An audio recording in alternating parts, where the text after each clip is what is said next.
Is it appraisal time or hikes time for you, or you're waiting for April for the hikes discussion to happen for you? Either way, the context setting is what I'm wondering at this point of time for all of us. I was once told that your performance or your team's performance or organization performance are three critical factors for individual hikes. We all understand individual performance, sort of creating a link to our hikes eventually. Team performance, my take on team performance is your manager gets a negotiating power with his or her manager or HR, and you get a better hike because of that. That's a negotiating power, let's say. The organization performance, though critical, sometimes when organization doesn't do well, what do? COVID kind of situation like happened last year, many of us didn't get hikes, or most of us didn't get hikes, right? Once like that, when we didn't have a good time as an organization and we decided we will not give hikes to anybody, the managers came in and said 20 of them are very critical, and if they leave at this point of time, it won't do any good to the company. So somehow if we can give a hike, though we have publicly declared that nobody gets a hike and there's a freeze.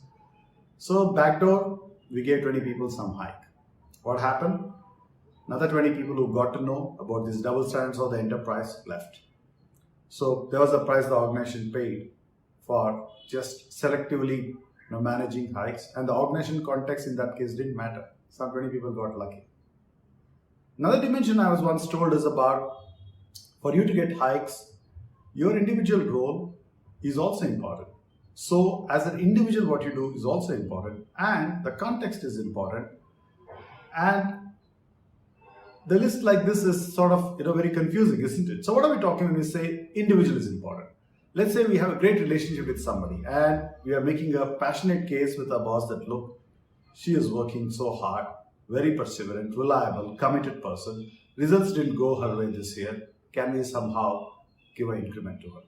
I've heard cases like that. So that's purely based on the individual that we're providing a hike, not necessarily based on performance. Two, the role. Yeah, somebody was in a finance role and the manager argued with me saying, look, it's an audit time.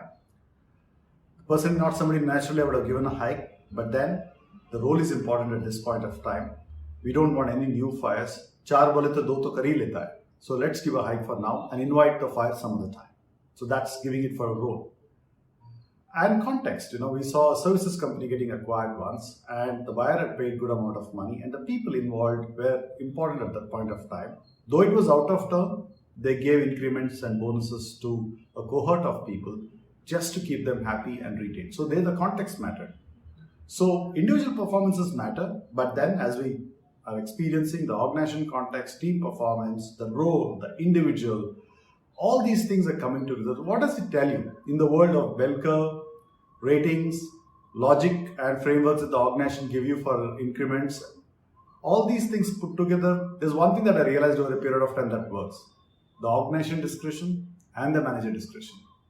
Everything else, I think, is a template to discern somebody from getting a hike or facilitating a hike for somebody else. What do you think? Thank you for watching.